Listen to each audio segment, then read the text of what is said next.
Teresa Bombas. I'm a consultant in gynecology and obstetrician in Coimbra University Hospital Center.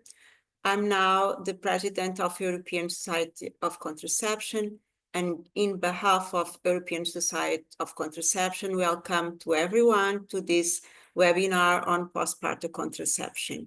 We have more than 1,000 colleagues registered. This webinar is supported by an independent medical educational grant by Organo, but Organo has not influenced the content of the webinar. I will be sharing this webinar with Maja Banovic, from our colleague from Croatia, have a last-minute health problem, so a big kiss to her and recover faster.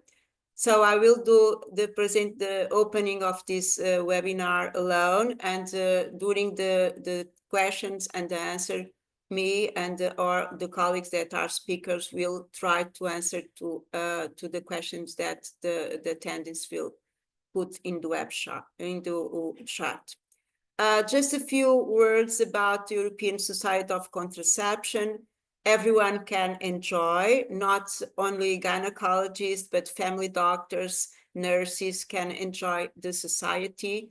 The people that working in reproductive health can enjoy the society as an individual member, has affiliated society from different countries.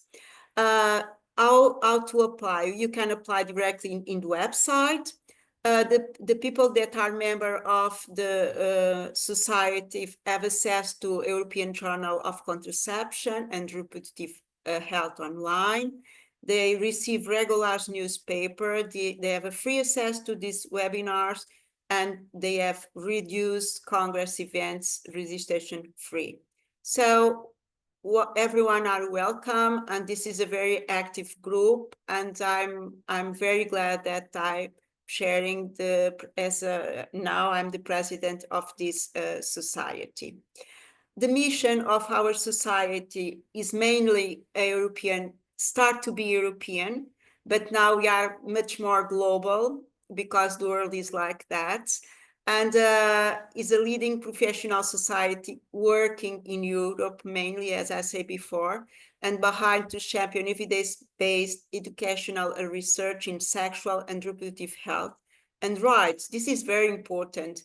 We are talking about reproductive rights too, including facilitating people-informed decision in choosing and using contraception.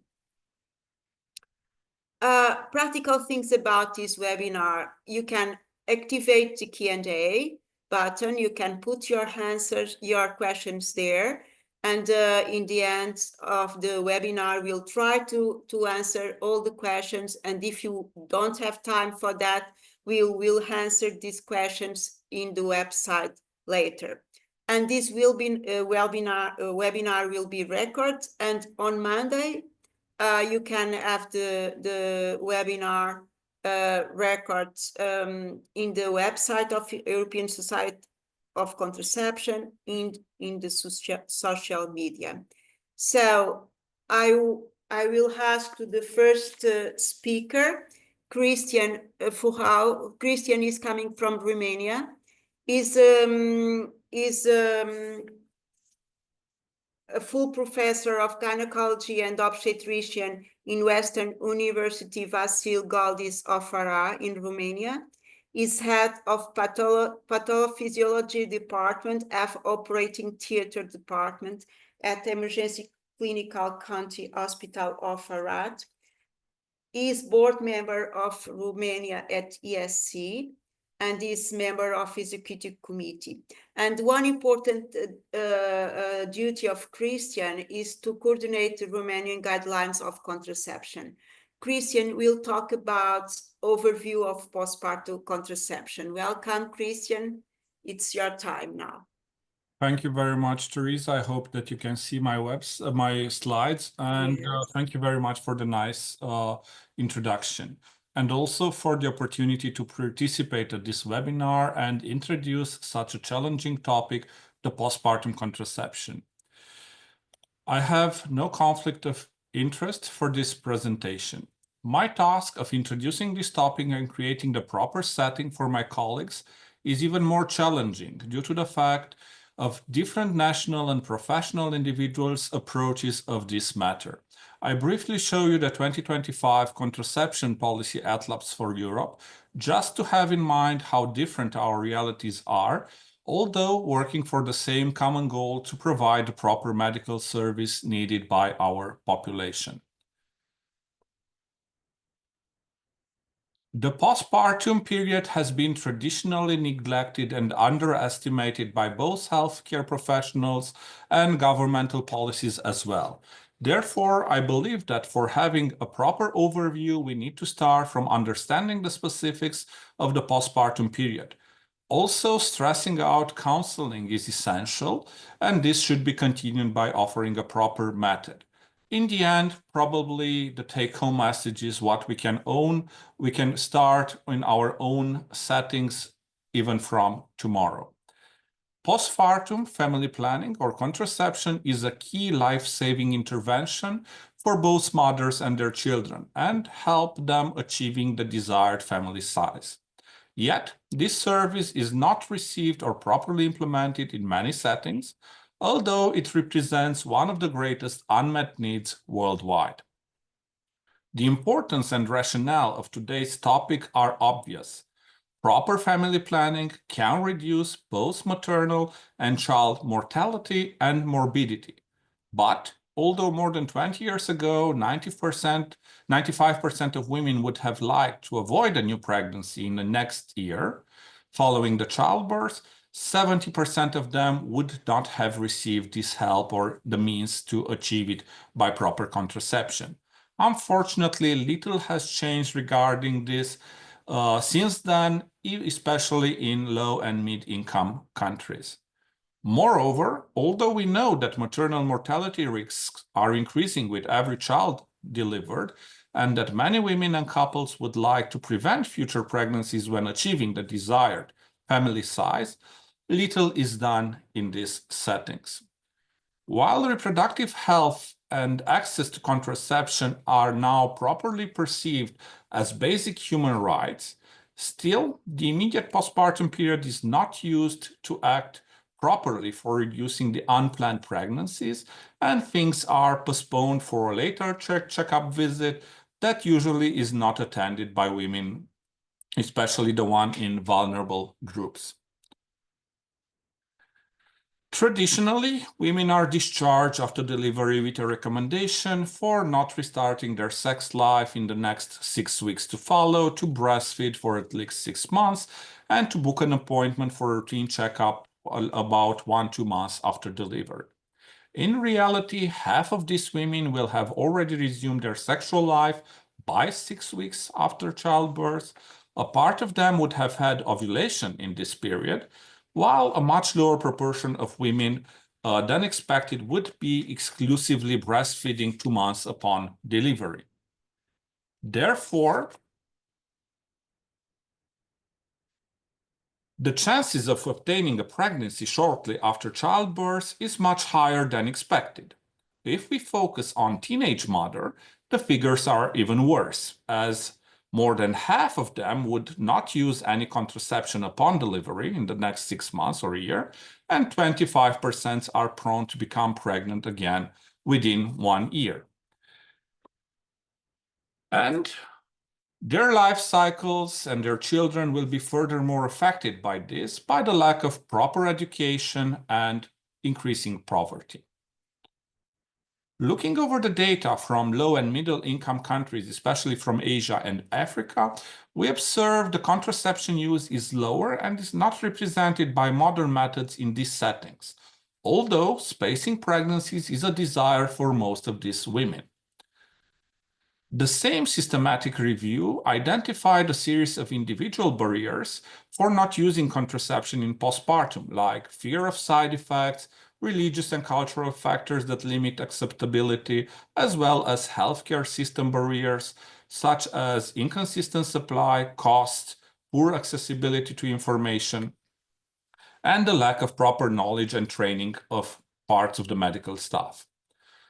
A more systematic approach for family planning barriers in general, but definitely applicable for postpartum contraception as well, identifies 3 levels of barriers. The level of education and experience plays a very important role at the individual level, but most of the barriers are encountered at the level of family and community, where besides the well-known social, cultural, and religious factors that limit contraception methods, the economic barriers and also geography plays an important role within a country or a region. And here I refer especially to the difference between urban and rural areas or remote areas. The institutional and governmental level were previously displayed in the Atlas of Contraception Policies in Europe. Lack of governmental support, poor reimbursement policies, and lack of proper training for professionals are common barriers not only in Europe. WHO's positions and messages are very similar to the one presented so far in my lecture. I would like to stress out that even in Europe, we may encounter a limited choice of methods and access to services, added to users and providers' biases regarding some of the contraceptive methods. In the recent years, at least in some developed countries, steps were made towards better postpartum contraception. But although it has been proved that offering proper family planning services immediately in the postpartum period can have a high impact, especially for vulnerable women, many things are still to be done in Europe as well. And Sharon's presentation will focus even more on this in just a couple of minutes. For the next part of my presentation, I will address more about the essential of a proper postpartum contraception. And the first question is how? Well, it all starts with proper educational campaigns and proper antenatal counseling. But accurate counseling on returning fertility after childbirth, lactational amenorrhea, and information on possible contraceptive options are needed. Further, tailored counseling approach that addresses women's needs and preferences could furthermore reduce method dissatisfaction, discontinuation, and switching. Ideally, clinicians working with women during and after childbirth should ensure at least some of the following: to discuss the contraceptive needs in a private setting, not in a large room with others to hear, to ensure the talk speaks about effectiveness of different contraceptive methods, to stress out the importance of LARC methods, and to ensure that they are not pressing towards a particular method of their choice. Also, the information should be up-to-date and accurate, and especially ideally available in different formats and, if needed, languages, and to document the discussion to obtain a valid consent, and also to address other social and medical concerns, including sexual violence. Clinicians should also refer to the relevant current guidelines, including the medical eligibility criteria for contraceptive use, when making a clinical judgment on safety and appropriate methods of contraception for women after pregnancy. Effective contraception after childbirth should be initiated by both breastfeeding and non-breastfeeding women as soon as possible. As we have seen, sexual activity and ovulation might resume very soon afterwards. A temporary or bridging method should be offered until the chosen method can be initiated to those who are unable to be provided with their chosen method of contraception in the immediate postpartum period. Here, at least in my country, the barrier methods are the ones that are highly recommended, although they have some lack in efficiency, but they override the acceptability. During pregnancy, monitoring visits, and here I refer to the question when, offer to the healthcare providers a very good opportunity to discuss effective contraceptive methods and especially the LARC methods. Also, these visits can be used to seek an informed consent for those wishing irreversible contraception. In reality, in many settings, and especially in low and middle income ones, little or nothing is done. In addition, even in Romania, for example, almost half of the women will not attend proper prenatal care before delivery, so this opportunity for contraception counseling is lost because it doesn't exist in reality. There is good evidence that within the first week of postpartum, contraception should be discussed and offered. But in many settings, the barriers will overcome this opportunity as focus of the lady is not on sex or contraception, while the heavy workload of staff might not give opportunity for proper counseling. As we have seen before, waiting for the routine checkup after delivery performed at 6-12 weeks upon it might already be too little and too late. And the obvious reasons are not attending especially and the rest of the barriers that have been previously introduced. When we try to speak on what is important in counseling, clinicians should discuss with the women also any personal characteristic or existing medical condition, including those that have developed during pregnancy, which might affect her medical eligibility for contraceptive use. Also, most of the methods can be safely initiated immediately, except for combined hormonal contraception, where the interval to start has been significantly reduced compared with older guidelines, but we will see much more in Giovanni's presentation. Women should be advised that intrauterine contraception and progesterone-only implants can be inserted immediately after delivered and are considered as a first option for postpartum contraception. Implants, in particular, have been proven very efficient and with a very good continuation rate. Immediate or delayed intrauterine contraception is a very good option as well. And you see here the WHO recommendation for inserting and timing of insertion of an IUD. And it is considered a safe, well-accepted, but with a variable risk of expulsion, a hot topic among specialists and obstetricians with less training in this type of family planning. According to old guidelines, progestin-only method and especially POPs have just a few counterindications and are considered good options for postpartum contraception. CHC methods have been associated with an increased VTE risk, but there is still a controversy and difference in practice across different countries as the old limited evidence on the risks and side effects of CHC, but also the timing after delivery are challenged in the newer guidelines. Emergency contraception is also a valid choice later in postpartum, but it should be reminded to the women that it shouldn't be considered a first option. Tubal ligation remains still very popular, especially in low and mid-income settings, although LARC methods are as effective as this procedure. In iterative cesarean section, we have good opportunity for this procedure. It is recommended that written consent to be sterilized at the cesarean section to be obtained and documented at least 2 weeks in advance of a planned elective cesarean section, by this reducing a lot the regret that follows this permanent method of contraception. Fertility awareness methods might be difficult to use after childbirth, but lactational amenorrhea is considered to be a safe method if used correctly.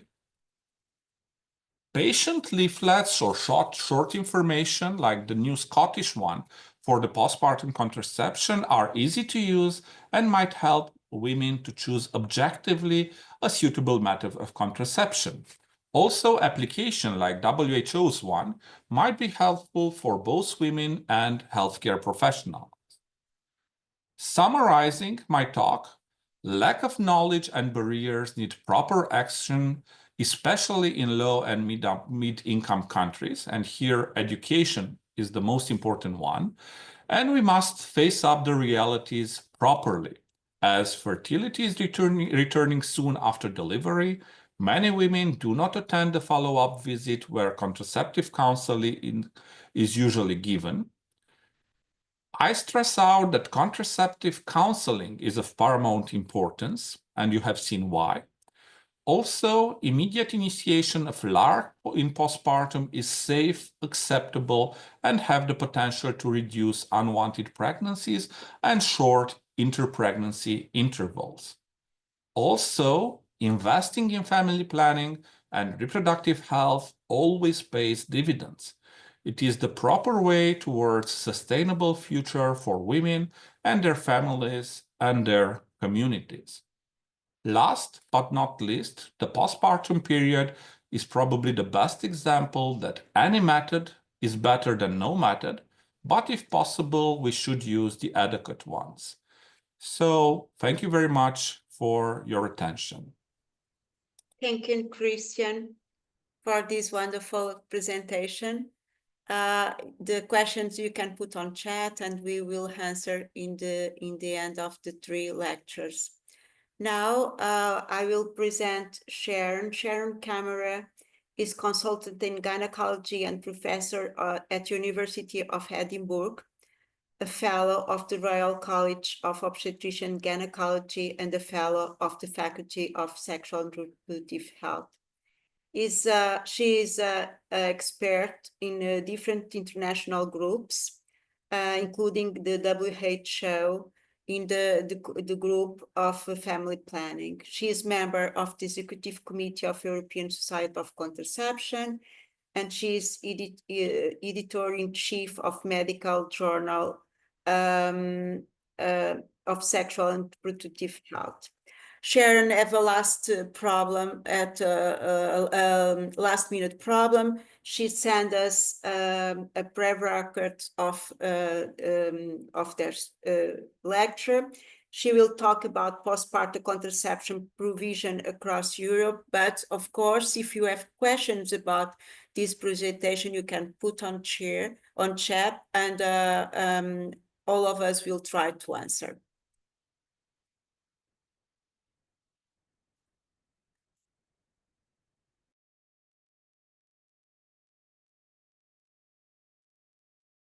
Hi everyone, and thanks for joining this afternoon and staying on to hear me present on postpartum contraception in Europe. Now, when we think about what contraceptive provision might be like across Europe, we may think of the Contraceptive Atlas of Europe, and this is the most recent one from 2025, and it's produced by the European Parliamentary Forum. And it shows really powerfully in a visual format what access is like to contraception in general across Europe. And you can see the areas, particularly in the west of Europe, in green, indicating good or very good contraceptive access, and areas in red reflecting less good access. But although this might give us a picture of contraception in general across Europe, there are no measures in this regarding postpartum contraception specifically. And that's important because we know that postpartum contraception is so important. The postpartum period is a high risk time for an unintended pregnancy. We know from surveys from a number of high income countries that around half of women have resumed sexual intercourse by 6 weeks after delivery. And that's regardless of the mode of delivery. And we also know that if a woman's not fully breastfeeding, that ovulation could occur as early as day 25.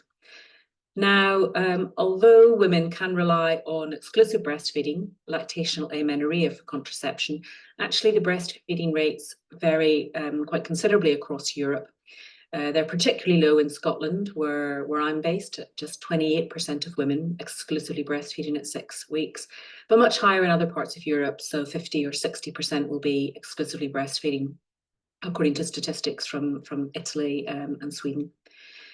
But nevertheless, this does show that there's still a significant proportion of women who cannot rely on lactational amenorrhea even at 6 weeks.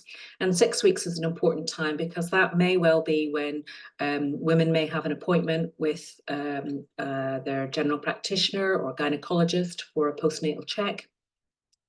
But also, we also know that accessing contraception in the postpartum period, there are additional barriers than before. You know, women are recovering from childbirth, they're caring for a baby, and just the logistics of getting to appointments.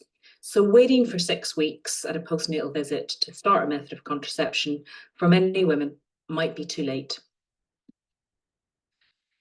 So some of us at the European Society of Contraception asked the question, what is postpartum contraception provision like across Europe? And we realised that we really didn't have a clear idea of what this was like. And so we decided that we would undertake a survey to try and gain some information. And this culminated in this paper, which has been published in our European Society of Contraception journal, and it's available freely online. And these are the findings that I'm going to present this afternoon. The first author is Michelle Cooper, one of my colleagues, Christina Gemsel-Danielsen and Helena Kopp-Kalner, our Swedish colleagues, and Oskari Heikenheimo from Finland.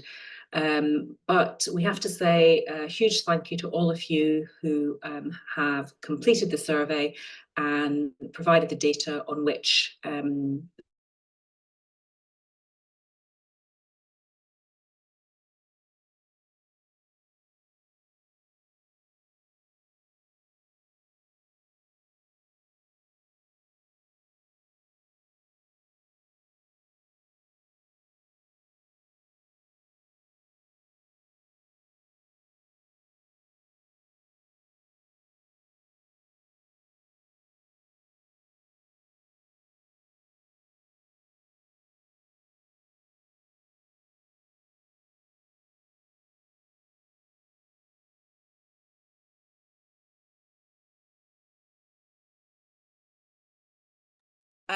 we have a technical problem here, but I'm sure that we will resolve in a few minutes.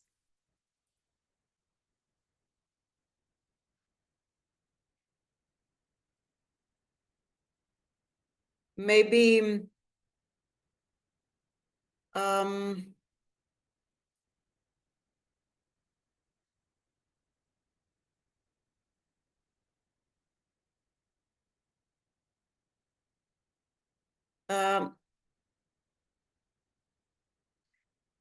so if you agree, Giovanni, we can start with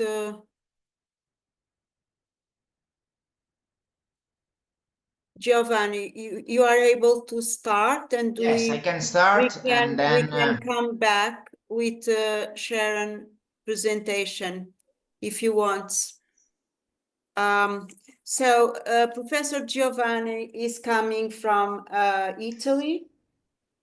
He's associate professor in obstetric and gynecology of University of Modena and Reggio Emilia in Italy.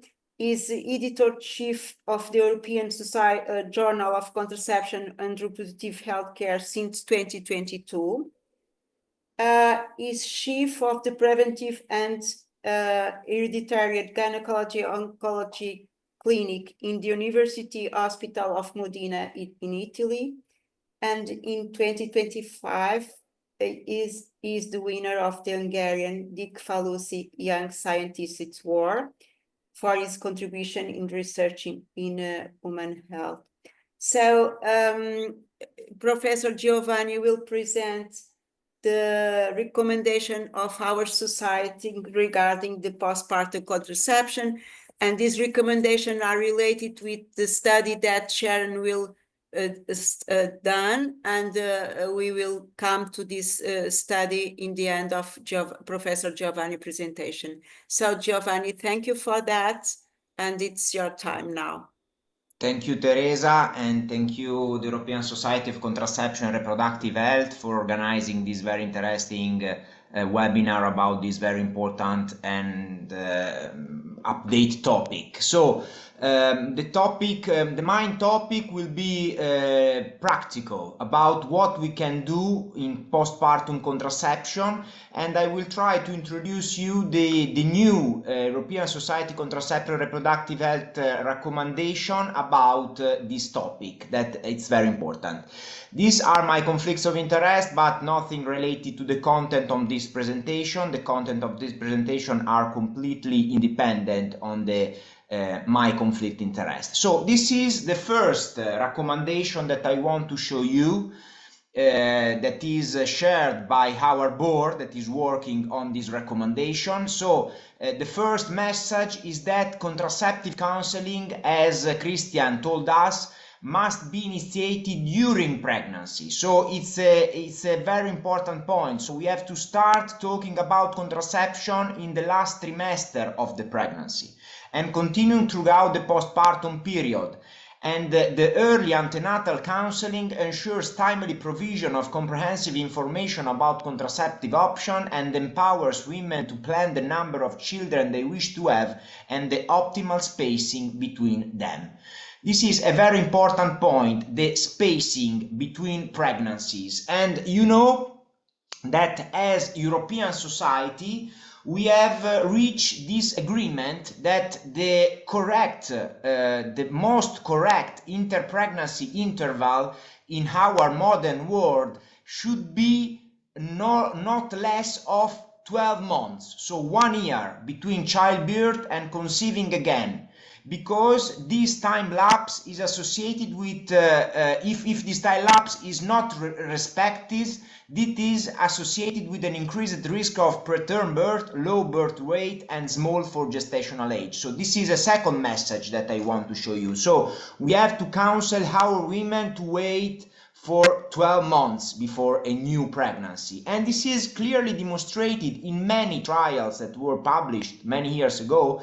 This is a trial published from Latin American and Caribbean women showing that the very short interpregnancy interval, so under 5 months, you see that in this study the model is between 18 and 23 months. That maybe is a very long interpregnancy interval. I show you that in our recommendation is accepted 12 months. But if you see 0 or 5 months, so a very, very short interval, is associated with also problem from the maternal sides, not only from the child, from the fetus side, but also from the maternal side. For example, 3 trimester bleeding, premature rupture of membranes, puerperal endometritis, anemia, and also maternal death. As you can see, the odds ratio are significantly increased if we don't respect this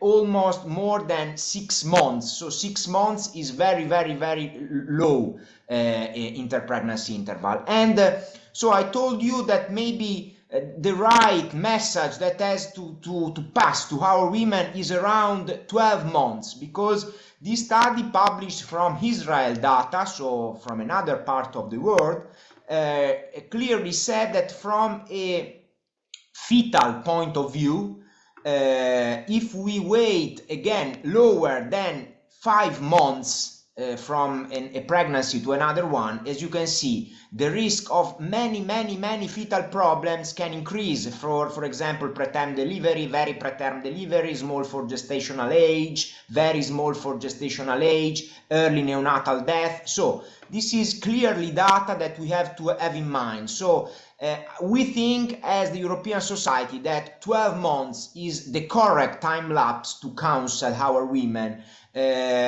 approved by the different studies, considering both the maternal and fetal side of the problem.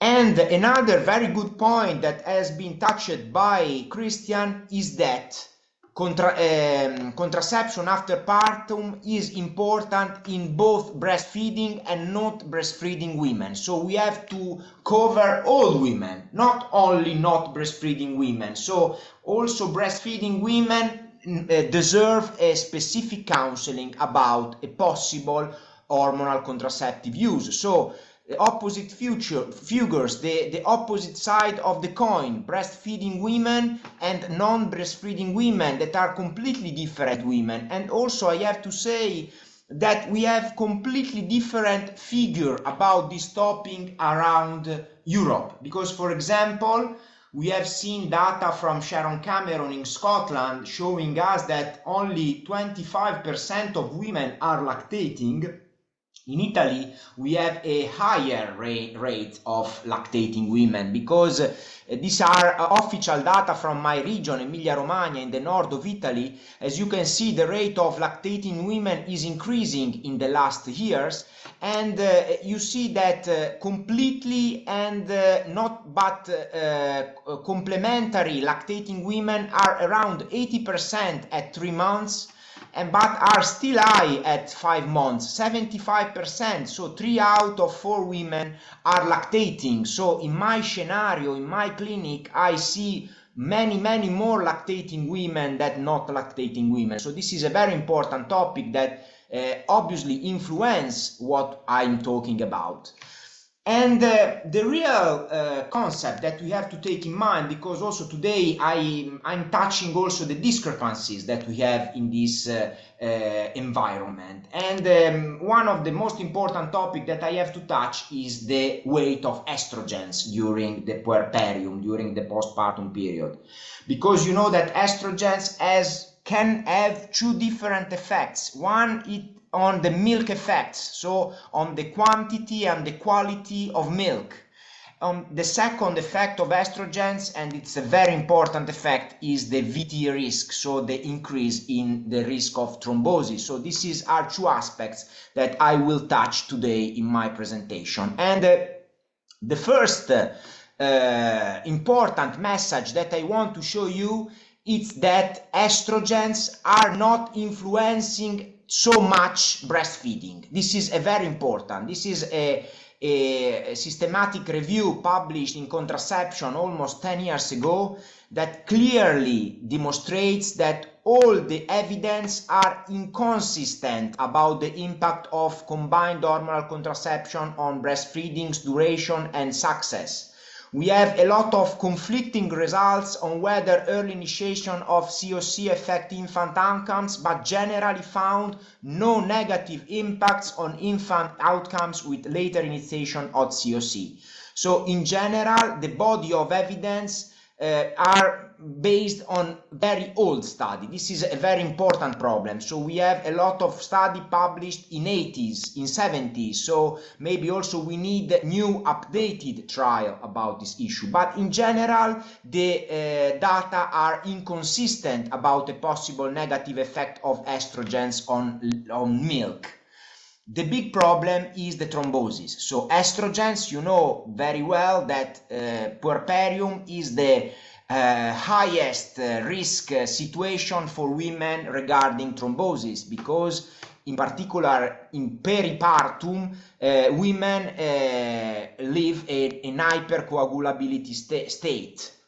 Most altered coagulation factors can return to normality in 4 weeks postpartum, but others may take also 6 weeks after partum, and this is very important. So remind this 6 weeks after partum before normalization.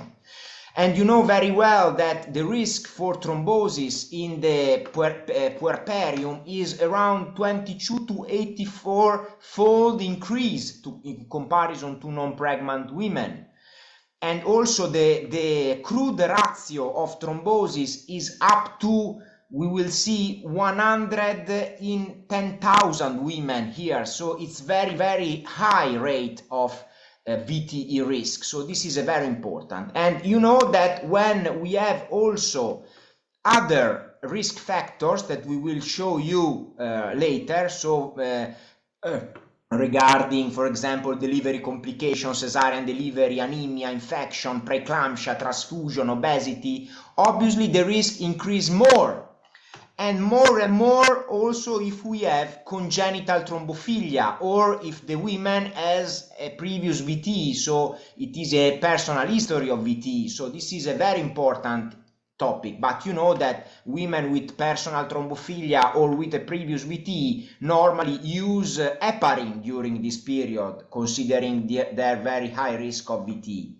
But again, you have to take in your mind that the level of risk return in the normality within 6 weeks. So this is very important. Declines rapidly in the first 21 days, so the first 3 weeks, returning to the baseline levels around at 6 weeks. This is a very important topic, and I want to show you Again, the risk is very, very high, is the highest during the first postpartum week, around 350 events on 10,000 women of VTE, so a very, very impressive risk of VTE, decreasing and return to normality after 6 weeks. And considering the crude ratio, in reality, the major number of VTE after partum occurs in the second week after partum. So this is a very important point.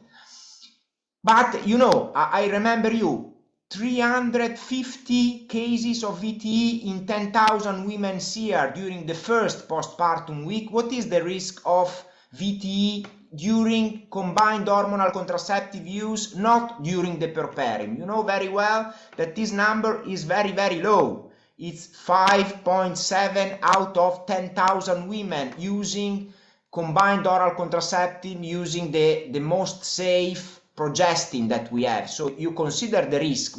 How much is the risk during the puerperium in comparison to the risk using a normal pill? 5-7 cases on 10,000 in comparison to 350 cases in 10,000 women. And you know that we have also today products containing estradiol, so combined oral contraceptive containing estradiol, that has a risk that is probably lower, about 4-6 out of 10,000 women. So this is just to remember you the relative risk of VTE. Obviously, if the woman has a thrombophilia, so a genetic risk, the risk, and these figures are referred specifically in the postpartum period. You see that, for example, factor V Leiden, prothrombin mutation, deficit in protein C, protein S on antithrombin increase more the risk of more than in homozygosis, more than 30 times, around 30 times. So a very, very high risk increase. But you know, I repeat you, these women normally in the puerperium use heparin. And I want to remember you that on the other side, the metatetrahydrofolate reductase polymorphism is not associated with an increased risk of VTE, nor in the puerperium. So it is not a thrombophilia. So starting from these points, now we move to the possible use of combined hormonal contraceptive in breastfeeding, in non-breastfeeding women. You know, this is our review published some years ago on the journal of the international, the FIGO journal, the International Journal of Gynecology and Obstetrics, in which we compare the different guidelines about this issue. So the guidelines published by the World Health Organization, the UK medical eligibility criteria, and the US eligibility criteria. In breastfeeding women, in non-breastfeeding women, as you can see, the risk, as you can see, is increased in the first 6 weeks, as I told you. So we have to wait 6 weeks, with one exception. According to the US, in women with very, very low risk, so with not additional risk factor, and I will show you what are the additional risk factor, combined hormonal contraceptives can be initiated in 3 weeks. After 3 weeks, you saw the category pass from 4 to 7 to 2, so not contraindicated. So according to the US and also the UK and also to the WHO, at 21 days, you can start also a combined hormonal contraceptives in non-breastfeeding women. And what are the additional risk factors? So when you have to wait other 3 weeks, so to wait until 42 days. You have to wait until 42 days if you have some additional risk factors. For example, immobility, obesity, postpartum hemorrhage, transfusion at delivery, post-cesarean delivery, preeclampsia, or smoking. So this additional risk factor has been confirmed by our society. So if we don't have this additional risk factor in a non-breastfeeding women, you can start at 3 weeks after delivery, a combined. If we have this additional risk factor, you have to wait other 3 weeks more, so 6 weeks. But after 6 weeks, you can start with a combined hormonal contraceptives. What changed in breastfeeding women? In breastfeeding women, there is a big controversies, because if we see the US, again, until 42 days, if we have additional risk factors, you can't start combined hormonal contraceptives. But if you don't have additional risk factor, according to US, you can start combined hormonal contraceptives in lactating women at 30 days after pregnancy, okay? According to UK, you have to wait a bit more, to 6 weeks, so to 1 week to 1 month and a half before starting a combined hormonal contraceptives in a lactating women. Here there is a big controversies regarding WHO, because according to WHO you have to wait 6 months. So WHO are very restrictive about this issue. So it seems that you cannot use estrogens till 6 months of the baby's life. But according to US, you can start at 1 month without any problem. So this is a controversy. So combined hormonal contraceptives in breastfeeding women, according to CDC, category 2 after 30 days. According to ACME, category 2 after 6 weeks, so 1 month and a half. According to WHO, category 2 after 6 months. So there is more than 4 months in which you can't use combined hormonal contraceptives according to the WHO in comparison to the other medical eligibility criteria. And in this issue, I think that we miss a very important piece of the puzzle, that is, for example, the possible use of natural estrogens in this scenario. You know that now we have 3 pills containing natural estrogens: quadriphasic estradiol valerate dienogest, monophasic estradiol nomegestrol acetate 24+4, or monophasic estetrol drospirenone.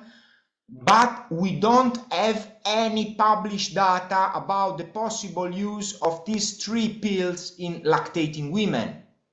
And I want to make you reflecting that fetus and mom are very used to estrogens in this period, because during pregnancy estradiol level increase a lot, especially in the last trimester. So in the last trimester, women have around 20,000 picogram mil at the end of pregnancy, in comparison to very, very low mil that they have during the normal menstrual cycle. So to start immediately in estradiol, women and fetus are used to estrogens, but also to estetrol, because you know that estetrol is produced only during pregnancy. At a term there are levels around 1,200 picograms mil. So maybe the use of natural estrogens combined, obviously waiting just for 1 month, maybe as suggested by the UK, by the US CDC, could be an interesting topic to explore. And regarding this, I want to invite, if somebody has some data about this issue, we are publishing a new special issue of the European Journal of Contraception and Reproductive Health Care, and one about natural estrogens in contraception.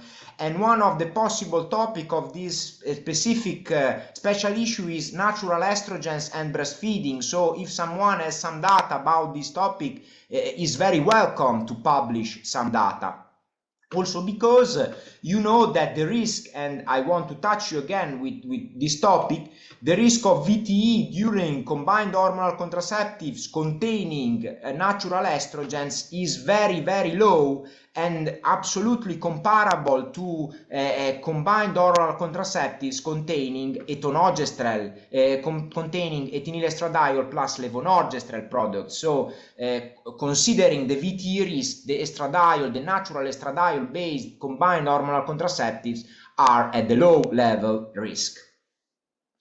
So now we move from the combined to the POP use. Obviously, to use the POP is always the first choice that normally we do in our clinical practice. The use of POP is completely not restricted by any of the guidelines. You see just a chew, but you know, a chew is not a contraindication during the first 21 days. So you can use immediately a POP after delivery.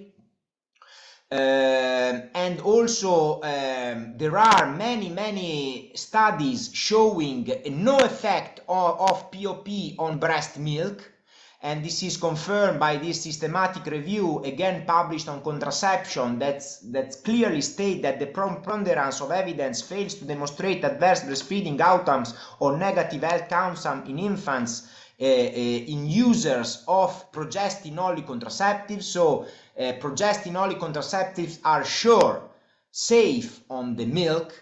And I want to show you some data about the new POP that we have, that is drospirenone-only pill, that is available in the Europe. Drospirenone-only pill is secreted very low in the milk of women, 0.11% of the daily maternal dose, so it's a dose that is lower also in comparison to the desogestrel pill. The desogestrel pill, it's a rate of 2.6 to 3.7%, and at the end you see that it's quantity of microgram, that is a very low quantity in milk of our women. So this is why drospirenone, but also desogestrel pill, that are the two pills that we have in Europe, are completely safe for mom and for babies. And this is a study published last year on gynecological endocrinology about the use of drospirenone-only pill during breastfeeding.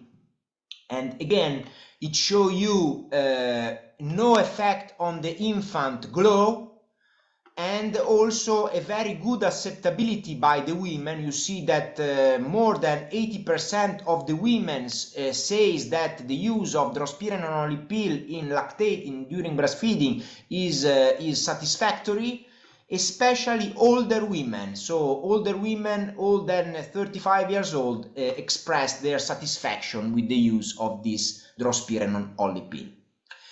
But also another very good use is in the puerperium, passing to the LARC, is the implants.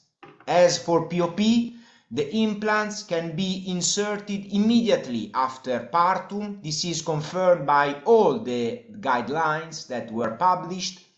And also, since the last year, this issue is reported also on the summary of product of the implants available in Europe. So you can insert it immediately after partum without any problems. And again, arriving to the other LARC that we have, that are IUD. Yeah, according to IUD, there is some difference between the guidelines, because according to the WHO and the UK, you have time to put the intrauterine device in 2 days after delivery, so 48 hours. After between 48 hours to 1 month, you enter in category 3, so it's better to don't put inside an IUD. And after 4 weeks, again in category 1. According to the US, yeah, they are more for the post-placental insertion, so to put immediately 10 minutes after delivery. So the time lapse seems a bit restricted, and this is the same both for copper IUD and levonorgestrel releasing intrauterine system. So this is true, and this is the position that we have as a European Society of Contraception. So intrauterine devices can be inserted immediately after birth, within 10 minutes of delivery of the placenta, or within the first 44 hours. So we are in line with UK and WHO guidelines after an uncomplicated cesarean or vaginal birth. But we are really confident that provision at this time is highly convenient for women and might be less painful than a delayed insertion. However, this is a very important passage of our counseling, because expulsion rates are higher in this stage, especially after vaginal delivery, and more women may require a pelvic ultrasound due to missing threads. And also the risk of perforation during insertion is increased in breastfeeding women, and this is a very important point that we have to touch in our counseling. So, okay, it's possible to insert immediately after partum or in the immediately postperium, but we have to take in mind this very important passage of the counseling. All these aspects must be included on counseling, and the final decision must be a balance between risk and benefits. This is very important because the expulsion risk of an immediate IUD insertion is very high. Is around, this is a Cochrane review, is around 4-5 times higher in comparison to a delayed insertion, and this is very important to communicate. So if the risk in a delayed is 5%, the risk if we put immediately is 20-25%, and this is a message that we have to say to our women. But at the end, if we put it immediately, the possibility that the method is still used at 6 months is higher. So in general, it's better to put it immediately, but the risk of expulsion is higher. But this is an evident anatomical reflection, because this is a post-placental uterus, and this is the same uterus 1 month after. So to put a IUD in this uterus is more confident than to put it in a very big uterus. And if we put it in this very big uterus, the risk after 1 month is that the IUD could be in situ, but we can also the risk that to have a malposition, and especially if we work in an environment with a lot of ultrasound, this could be a problem, a real problem, but also of expulsion. So in some scenarios, maybe to wait 1 month after, it's not a complete, it has to be evaluated. So and this is not the same for implants, the other LARC, because according to the same anatomical reflection, if I put an implant post-placental or if I put it 1 month after, the arm is almost the same. So for implant, before I put it, the better it is. For the IUD, the counseling is more important, and also the economical scenario is very important, because in setting where the cost of IUD insertion is not reimbursed, then the higher exposure rate with immediate insertion can become an issue for the patients. So the patients can be more too happy to wait 1 month and to put it after 1 month. And also in my review published on the International Journal of the FIGO, I told clearly that an immediate insertion approach can bring really benefits to that women family planning percent, but when especially when the women has this only contact during the delivery with the medical facilities. In a context, for example, mine context, where a lot of women effort a postpartum visit within 1 month, this approach must be questioned. So I think that from this point of view we can open the discussion, because there are many important issues that has to be touched. And also take in mind also the risk of perforation that I told you that is higher in breastfeeding women, and it's higher in LNG use group. This is clearly confirmed by the EURAS IUD study published on the European Journal of Contraception that show that the risk is increased in breastfeeding women, but especially in LNG use insertion. So this is very important. So in the breastfeeding women, this is another aspect that has to be considered before an insertion on IUD. And to pass to the last slides, the LAM, it's another method that we have to take in mind. So the lactational amenorrhea. Lactational amenorrhea is a natural method, and as natural methods has a Pearl index that it's not bad. It's 2. You know that 2 of Pearl index is not so bad Pearl index. So it's a method that can be used, obviously has to be learned by the woman. You know that the lactational amenorrhea was invented in Bellagio, a city in Italy on the Lake of Como in 1988. But to respect the lactational amenorrhea, we have to have 3 important points that are exclusive breastfeeding so with interval between breastfeeding less than 6 hours, including at night.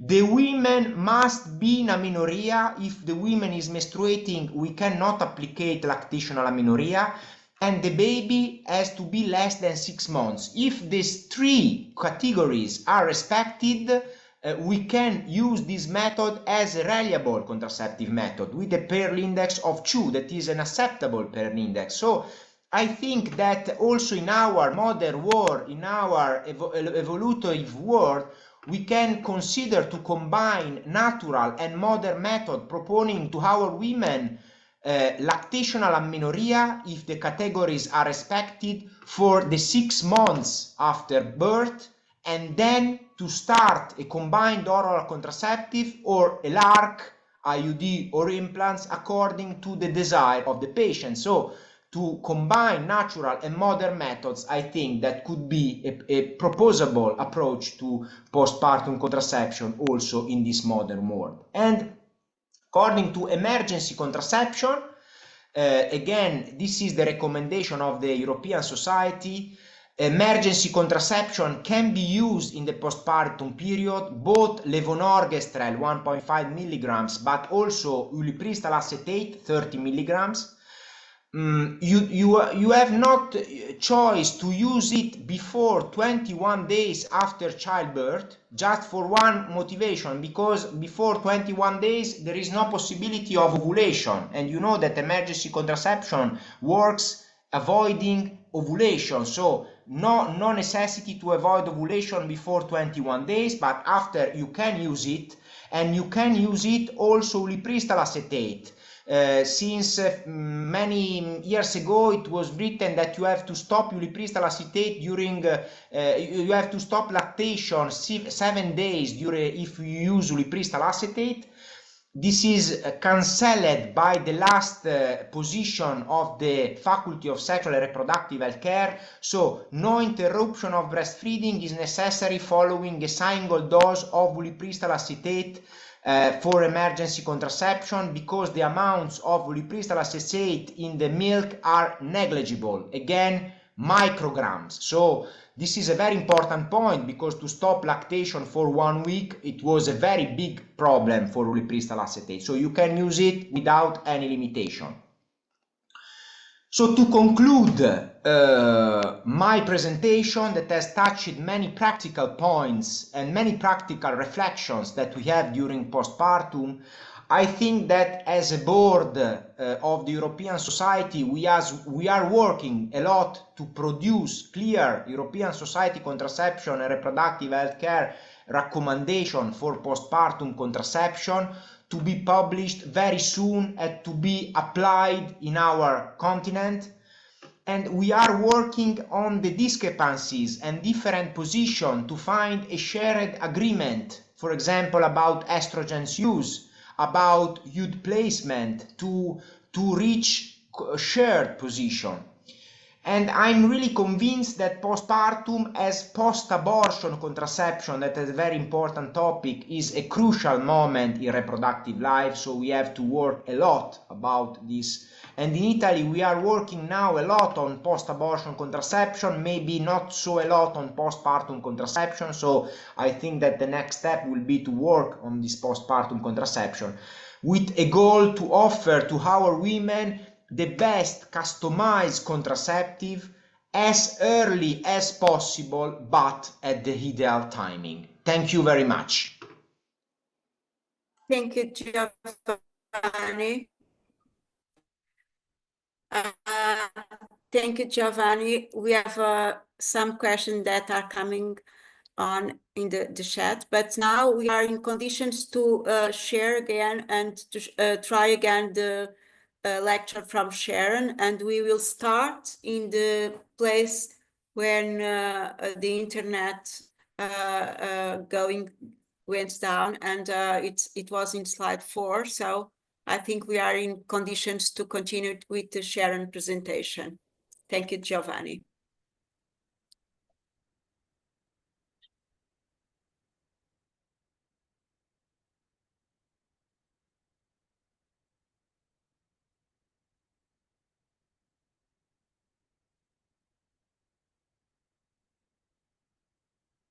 or women recovering from childbirth, or caring for a baby, and just the logistics of getting to appointments.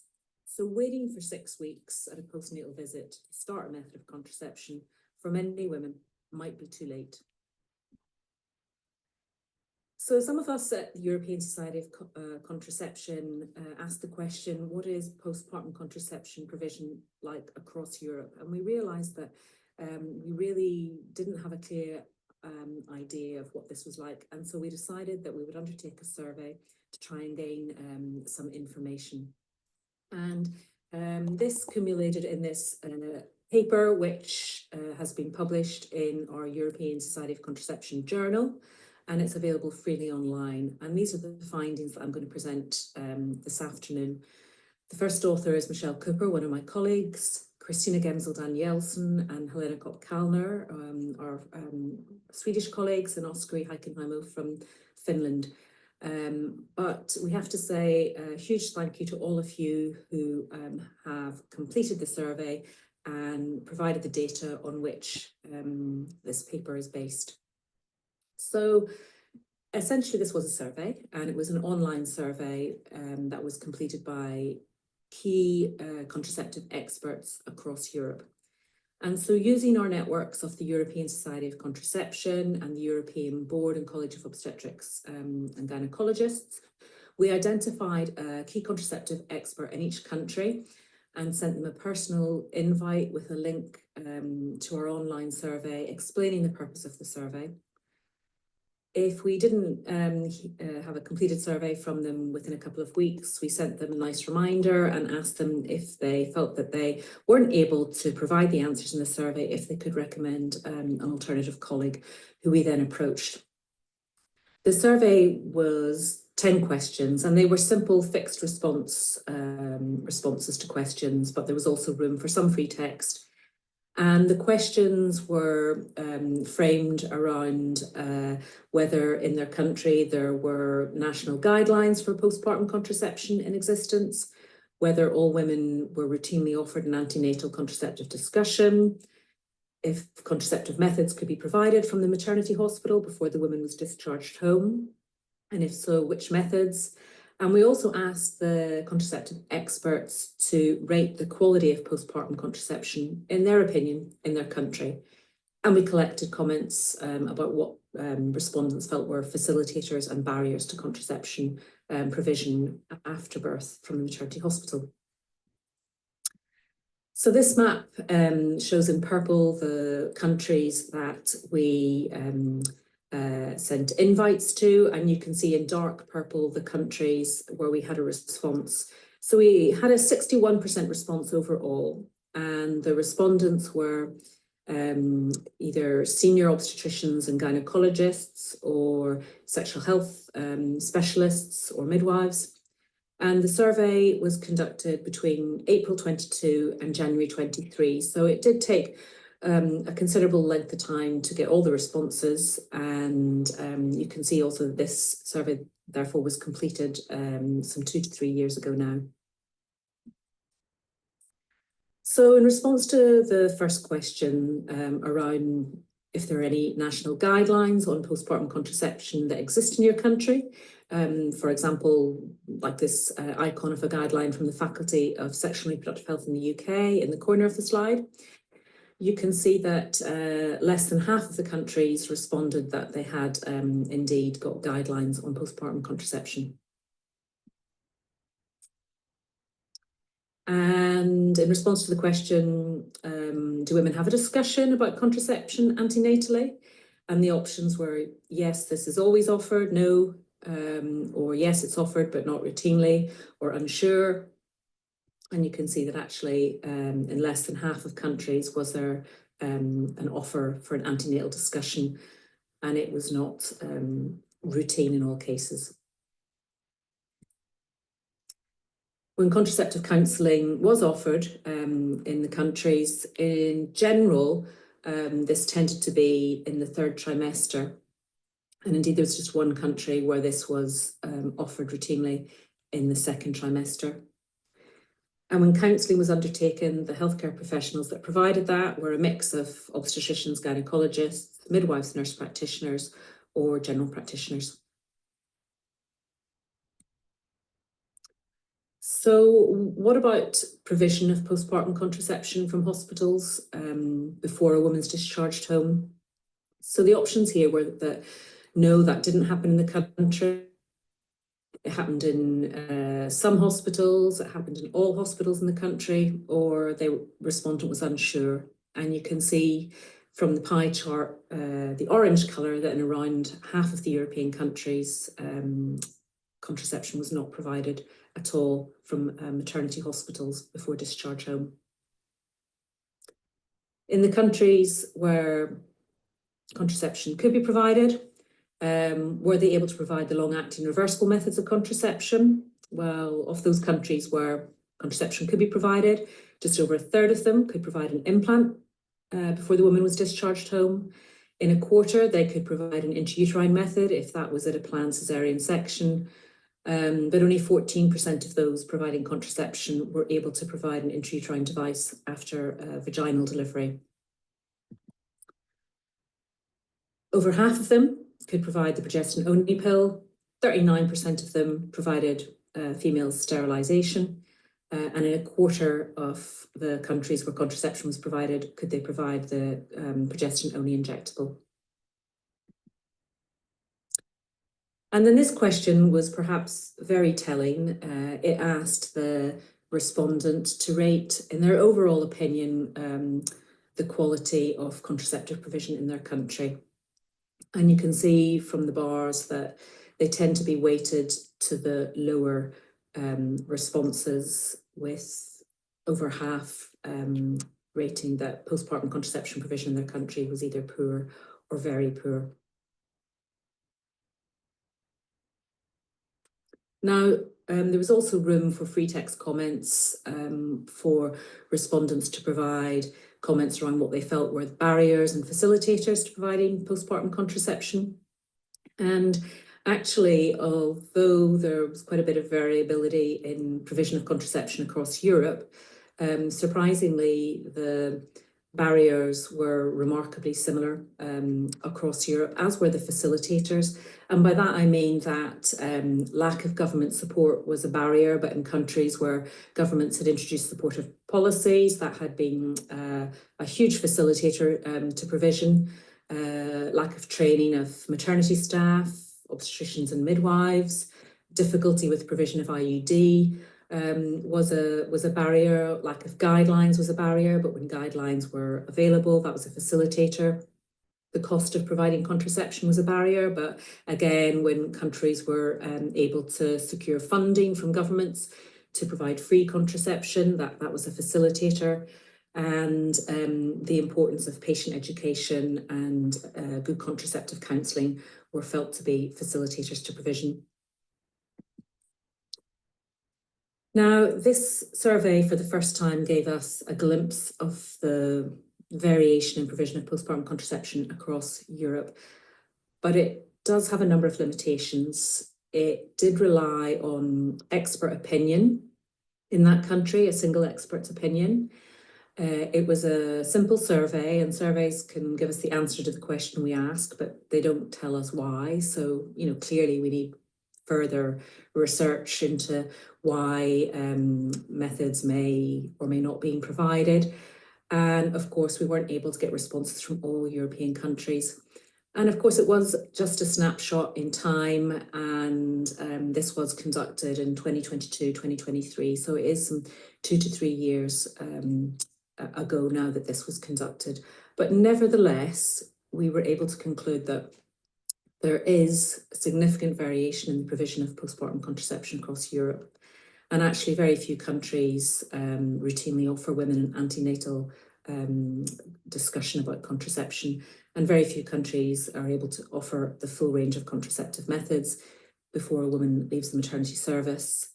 And sadly, postpartum contraception provision was considered poor or very poor in around half of the countries that responded, and barriers to providing postpartum contraception such as lack of funding, lack of government support, lack of guidelines, were universally acknowledged. And therefore, it's really quite clear that we do need better postpartum contraception provision across Europe if we want to improve outcomes for women and for babies. And so with that, I'm now going to hand over to my colleague, Giovanni Grandy, who's going to tell us what we can do to improve postpartum contraception across Europe. Thank you very much. So Sharon showed us that we have a need. It's different from country to country, and it's based in expert opinion, but seems that we have a need about postpartum contraception. We receive a few questions here in the chat. We have 15 minutes, so I think we have able to use this 15 minutes to answer to this question. The first one is from our colleague Michelle Schongbrun, and is asking if you have any data about the breastfeeding rates and the duration. I think it's different from country to country, and Giovanni showed that. Not of all the countries have data about breastfeeding, and is very different. There are some questions regarding the risk. There are a lot of people interested in uterine postpartum insertion, that they are worried about the risk of uterine perforation in postpartum, especially during breastfeeding and no breastfeeding. Is related with the 4 first weeks of insertion of the intrauterine. This is one of the questions, and another is related with the risk of immediate postpartum insertion. So Giovanni, do you want to talk about it, the really risk of the breastfeeding and uterine perforation during these 4 weeks of first 4 weeks of postpartum? And after that, if you want, I can explain about the risk of uterine perforation in the immediate postpartum. But if you want, you can address both. Yes, for sure the risk is increased, especially I've seen in breastfeeding women, so not at all in not breastfeeding. And in the positioning of LNG IUS in comparison to copper IUD. This is quite surprising, but because at the end the sides and the shape of the different IUD are similar. But this is an effect reported in the literature, probably due to the content of progestin that maybe makes the uterus more and more soft, because normally it is just soft during lactation. Maybe the release of the intrauterine release of progestin make it more soft. I don't know exactly. I think that is the explanation. So this is very important because, for example, in my reality, we do a lot of ultrasound when we put intrauterine devices. I know very well that it's not the same in the rest of Europe. So obviously the risk of perforation normally is in the moment in which you put directly the IUD. Maybe in the postpartum period could be an additional risk of post perforation I can have in mind. Yeah, in a reality as mine, if you see the perforation, normally you see it immediately because we perform immediately ultrasound. So the diagnosis is very simple, and we remove the intrauterine device. So it's not a very big problem. But I can understand that in scenarios in which you don't have normally the ultrasounds available, this could be a very important issue. So what do you think, Teresa, about this? What I think is related with the experience of the provider too. This is for this interval between in 3-4 weeks after the parto.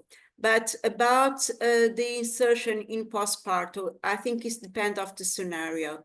But if you do after cesarean section, it's the rate of expulsion is lower than the rate of expulsion if after vaginal delivery. And of course, you have to balance the risk and benefits and the price of intrauterine device, because in some settings, a copper intrauterine device is very the price is very low, and the risk of another pregnancy and the woman don't appear are higher than the risk of expulsion. So it's depend of the scenario. What is important is that, and our message is that immediate postpartum vaginal or cesarean section is not a barrier. We can do it. We are allowed to do it. It's safe. We have to train ourselves to guarantee the safety of the procedure. And if you want to do it between delivery and 4 weeks of pregnancy, if you want to do it, you have to be careful with the risk of perforation. And it's important if you have access to ultrasound, just to check that you have done it safely. And after 4 weeks, I think all the actors say that is safe, and you can do it, you at gynecology, you as family doctor, or in other settings, other providers that are responsible for postpartum contraception. But the message is this is not a closed window, it's not a closed opportunity, but you have to balance the risk and the benefits, and and it's according with the setting that you are working on. I would like Cristian, to stress out.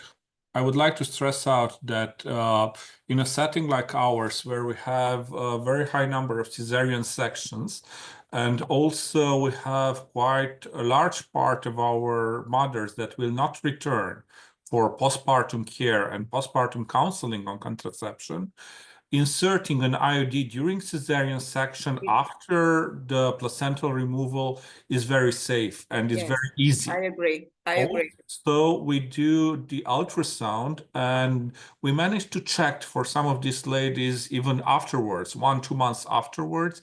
And we the only problem was not seeing the threads.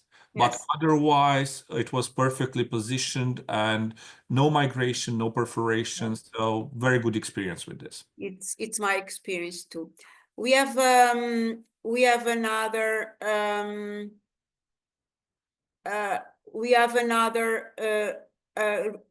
question is from our colleague Jimena Paz. How do you address the concern of low milk supply for people who are exclusively or not exclusively breastfeeding in counseling? It's not really related with contraception. What we can say, it is clear now that hormonal contraception are not related with low milk production. So it's not related with contraception. In fact, there are some products that are in the market trying to increase the maternal milk production, but the studies are not very, we have to look well with these studies. Another question here that it's very interesting is about, because we as providers, we are not so supporting those women who wants to use natural methods in postpartum, including condoms and diaphragma.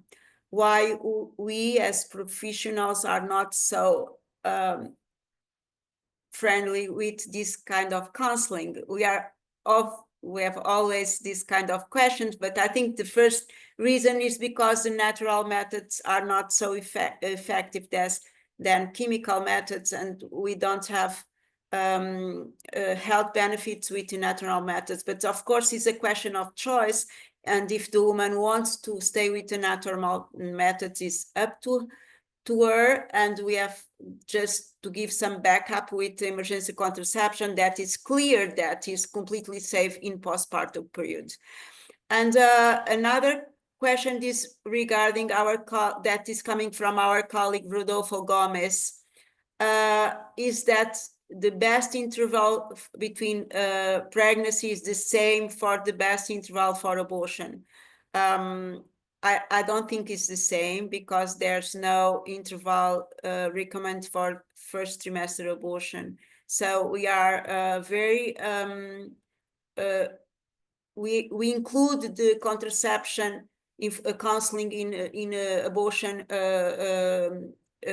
working, and because after abortion the woman have ovulation 2 weeks after the abortion, so normally it's safe to start immediately after abortion, induced abortion contraception method. And another colleague, it's come from Milka Dinef, that a study from Cond Agudelo has demonstrated that short intervals also cause premature rupture of members, and the intervals have to be of 2 years at least. This is the recommendation of WHO too, but Giovanni, you have shown that the results of studies in income countries are a little different. You can talk a little about it. Yeah, we have chosen 1 year because we have to mediate between a society that is in low fertility, so we have a very late first pregnancy, so we can say that we need the 2 years between one pregnancy and the other. I'm convinced that obviously more you wait, better it is, but in a society where there is the first pregnancy, as we have in Italy, at more than 30 years old, you can recommend, and I totally agree with our ESC recommendation to put 1 year as a good mediating point between different pregnancies. I think that it's a correct message. Yes, and it's regarding with the health situation of the woman, the age, and how we can offer the medical assistance during the pregnancy and the delivery. And it's different from region to region. So I think we have to adapt this according with our health conditions and the age of the pregnancy. But when we focus in Europe, and I think we all agree that 12 months it's a good interval and a safe interval to between the age of the mother and the risks of during the pregnancy and postpartum. There's another interesting question is here from our colleague Michel Schrongbrunn, I hope that I'm spelling well, that it's about the use of progestin only pill or progestin only methods, and this is the question is focused with drospirenone in the mood in the breastfeeding woman. And I think it's related not only with breastfeeding, but is related including the progestin only methods with and impact in mood. Who wants to address these questions? Yes. If I can address, I think that each woman can be vulnerable to a progestin in general. It's not the type of progestin, drospirenone, desogestrel, intrauterine levonorgestrel. So it's a vulnerability of each woman. And maybe this vulnerability is evident during the postpartum. So to generalize that drospirenone can do problem of depression, implant not, or it's just speculation. It's just speculation because we don't have data about that. Otherwise, we have very good data published by the group of Caruso recently on the European Journal of Gynecology and Obstetric about drospirenone only pill and the risk of depression. So, but as we have for each contraceptives, for example, we have a lot of data about implant in the puerperium and not increase the risk of depression in mom. So obviously, if you have the vulnerable women that with this progestin increasing the depression, I repeat, also if it is intrauterine, so very low dose of progestin, you should remove it and you should stop it. But to generalize, it's only speculative because we don't have any evidence from the literature And about that. also, we have no true data regarding sleep disorders, which are very Yes. not affecting this part. Also, I would like to address the previous questions regarding the governmental and settings where things can be provided for low and middle income situations.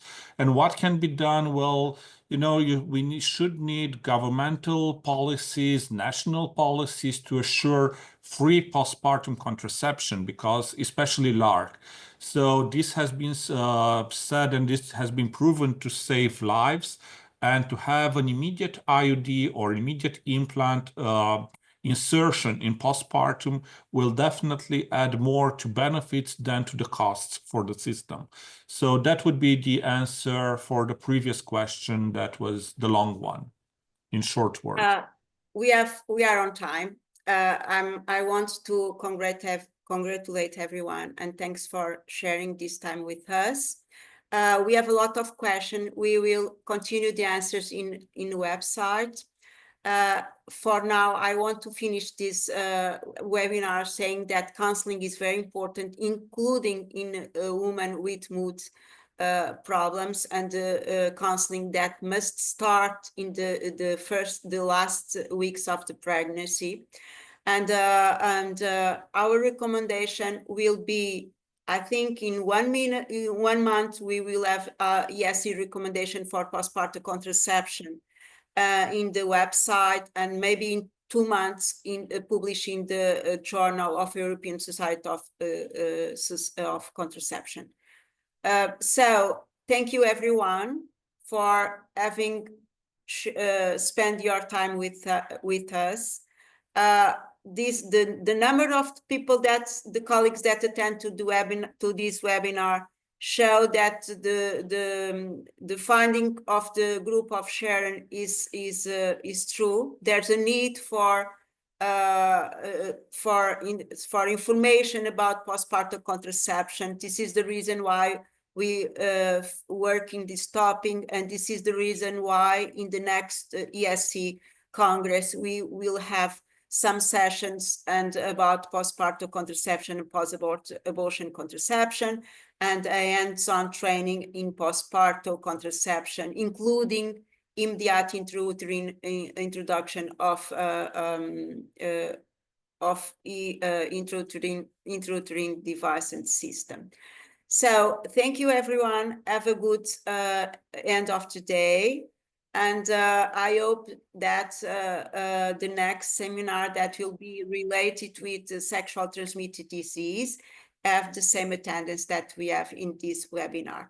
So more ones, the question that we are not able to answer during this time, we will answer during the in the website. Thank you.